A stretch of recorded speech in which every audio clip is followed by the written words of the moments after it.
The Jeff Chandler mystery. Finally solved and isn't good.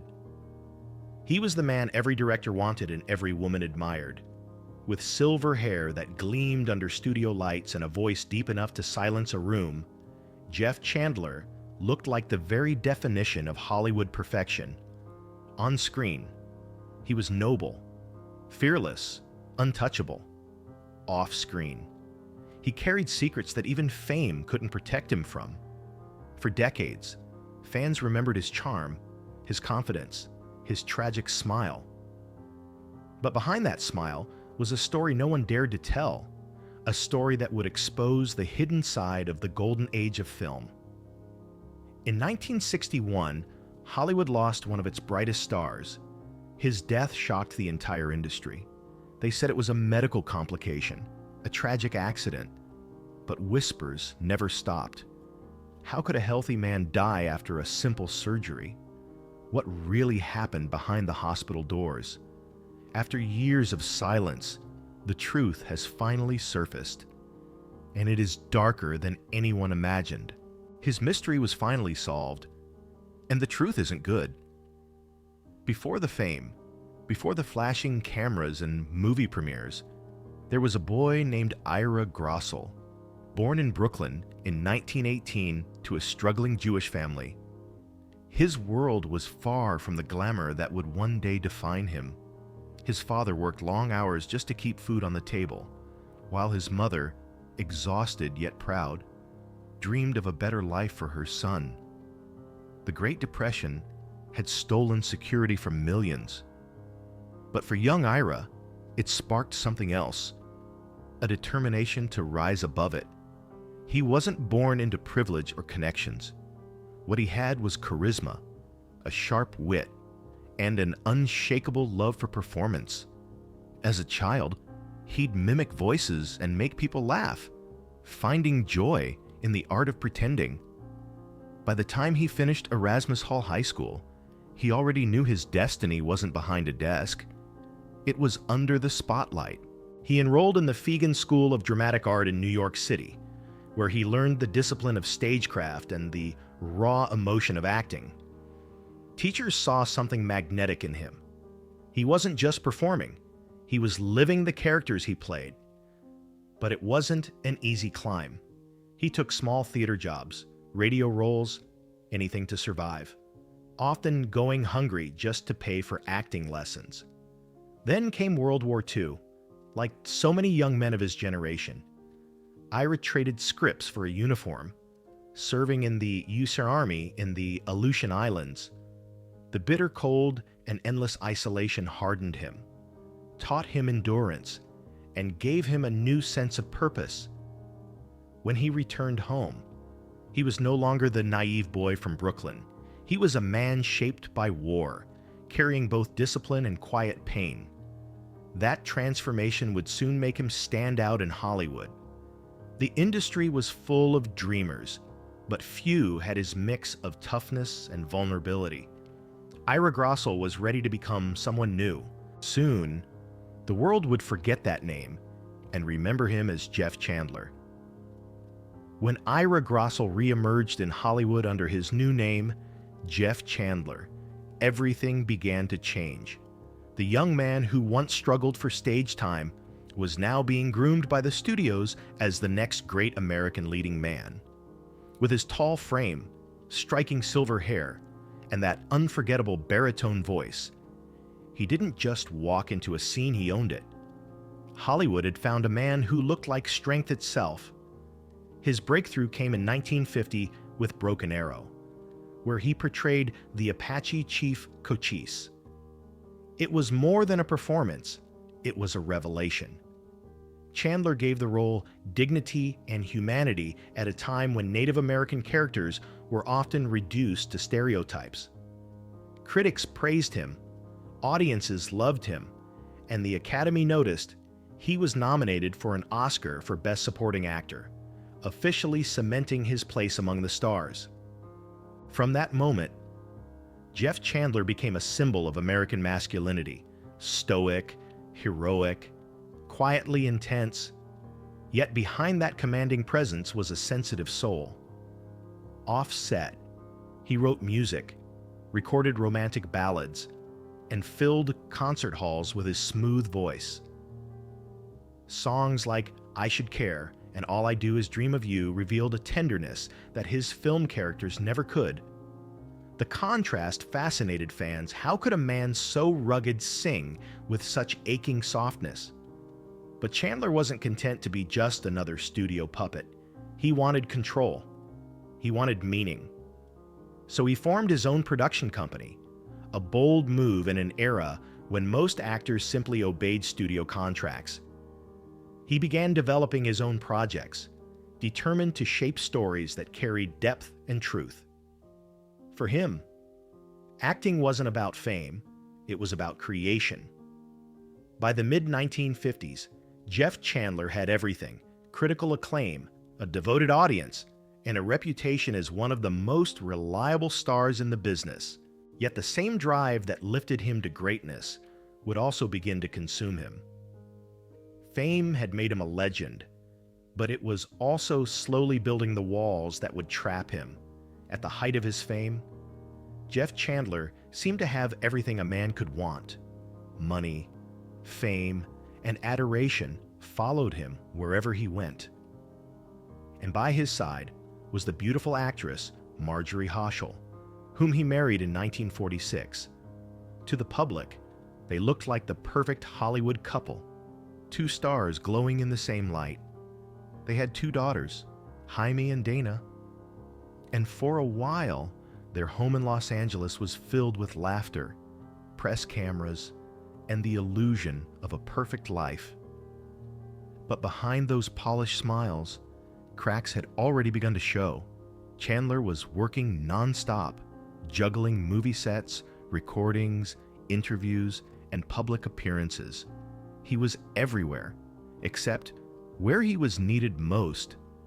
His wife later said he was so exhausted that he would fall asleep in public, sometimes in the middle of conversations, even when he was home. His mind was still on the studio. The man who looked larger than life on screen was quietly falling apart inside. Marjorie tried to hold the family together, but the distance grew wider with every passing year.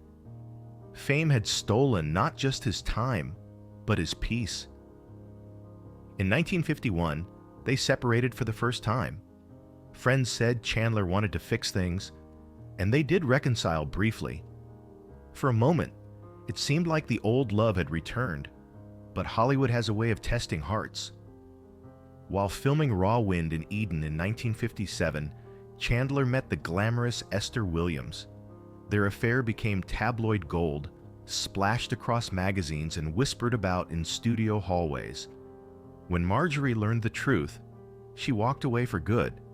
The divorce in 1954 was messy, public, and painful. She cited emotional exhaustion and constant loneliness. Chandler, in turn, buried himself in work, chasing new roles to drown out the silence that followed him home. To the world, he was still the leading man, the strong, noble hero audiences loved. But in reality, he was a man who could command armies on screen, yet couldn't save his own family from falling apart. After his marriage crumbled, Jeff Chandler's private life became Hollywood's favorite obsession. His charm and quiet intensity drew women in like a magnet, and soon, his name was linked to some of the most glamorous actresses of the era. First came Esther Williams, the Olympic swimmer turned movie star whose beauty captivated audiences worldwide. Their relationship was fiery, passionate, and impossible to hide. The tabloids devoured every detail, turning their romance into a public spectacle. Then there was Gloria DeHaven, the elegant singer and actress whose soft-spoken grace contrasted sharply with Chandler's stormy energy. Their affair was exposed by the infamous Confidential magazine, a tabloid that thrived on destroying reputations. Private investigators followed them through darkened streets and luxury hotels, waiting for the perfect scandal. For Chandler, it was another wound to his dignity. The man who once symbolized nobility on screen was now being dragged through the mud by Hollywood's rumor mill. And yet, the stories did not stop there. He was also connected to Anne Sheridan, the sharp-witted actress adored for her independence and strength. Each woman, in her own way, saw something human in him, a loneliness that fame could never fill. But the gossip machine was relentless. Chandler's love life became less about romance and more about reputation. Years after his death, the scandal reignited when Esther Williams released her autobiography, The $1 Million Mermaid. In it, she made a shocking claim that Chandler had confessed to cross-dressing. The revelation sent shockwaves through Hollywood, painting a new and controversial image of a man once seen as the embodiment of masculinity. Headlines exploded, and the public was divided. But those who truly knew him fought back. Actress Jane Russell, one of his closest friends, declared, "He was a sweet guy, definitely all man." Others echoed her disbelief, calling the claim cruel and absurd. For them, Jeff Chandler was not a secret to be sensationalized, but a man of quiet decency caught in a ruthless world that fed on scandal. What remained was a haunting paradox, a symbol of strength forever entangled in whispers of weakness. In the summer of 1961, Jeff Chandler walked into Cedars of Lebanon Hospital for what was supposed to be a simple surgery. A slipped disc in his back had caused him unbearable pain, and doctors assured him it was a routine operation. Friends said he joked on the way in, promising to be back on set within weeks. But he never left that hospital alive. Within days, his condition spiraled out of control. The official report claimed blood poisoning, a post-surgical infection that spread too quickly to stop.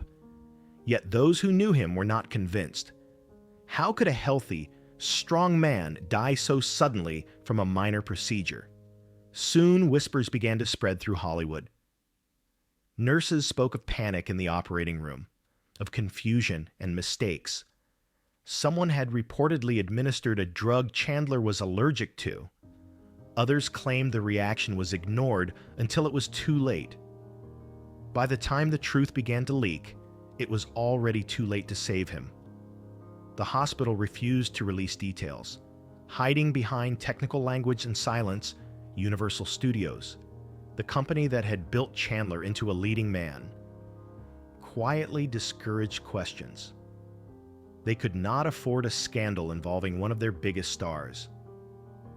Hollywood preferred its tragedies to be glamorous, not medical. Rumors of a cover-up grew louder. Some said records had been altered. Others believed his death certificate was written to protect reputations rather than reveal the truth. His friends, including Sammy Davis Jr., demanded answers. One nurse allegedly told him that the doctors had panicked when Chandler's body began to seize on the table. It was supposed to be an hour-long operation. It turned into a nightmare. When the news broke, fans were devastated. His funeral drew thousands, yet the unanswered questions hung over the crowd like a shadow. Jeff Chandler, the man who embodied strength and courage on screen, had died helplessly under a surgeon's light. And in Hollywood, silence was the easiest way to bury the truth. For decades, the mystery of Jeff Chandler's death lingered like a shadow over Hollywood. Officially, it was labeled as complications from surgery, a tragic accident that no one dared to question. But the whispers never stopped. Friends spoke of negligence, nurses hinted at mistakes, and fans refused to believe that a man in his prime could simply vanish because of bad luck. It would take nearly 40 years before the truth finally began to surface. His daughter, Jaime Tucker, refused to let her father's story fade into silence. For years, she filed petitions, requested records, and faced rejection after rejection. The hospital claimed the documents were sealed, the archives lost, the truth too complicated, but Jaime persisted. "He wasn't just a movie star," she later said. "He was my father, and he deserved the truth." Her determination finally broke through decades of secrecy. A court order forced Cedars of Lebanon's successor institution to release the long-buried medical files. What those pages revealed was devastating. The reports confirmed that Jeff Chandler had been given a drug containing penicillin, a substance clearly marked in his records as an allergy risk. The reaction caused anaphylactic shock, which went untreated for several critical minutes. The infection and heart failure that followed were not the disease, they were the consequence of medical negligence. It wasn't just a tragic mistake. It was a cover-up. The documents showed signs of altered notes, missing timestamps, and vague language crafted to obscure what really happened. Lawyers quietly settled internal disputes. The studio, desperate to protect its image, had encouraged silence. The accident had been written into history, and no one had dared to challenge it until now. When Jaime finally spoke publicly, her voice trembled, but her message was clear. They took his life, and then they took the truth. The revelation sent shockwaves through the entertainment world. The heroic image of Jeff Chandler now carried a deeper meaning. He was not just a star who died young. He was a man betrayed by the very system that built him. The truth, when it finally came out, felt heavier than any tragedy Hollywood had ever written. Jeff Chandler's story was no longer a mystery to be speculated about in whispers. It became a mirror held up to an industry that valued image over integrity, profit over humanity. Behind every glamorous poster and polished interview lay a truth no studio wanted to admit. The system could destroy even the best of men. He was betrayed by negligence, not villainy. Survival through war and poverty led to his tragic demise at the hands of an unforgiving system. Described as disciplined and kind, he could not escape the pressure for perfection. His legacy serves as a haunting reminder that humanity is more important than fame and image.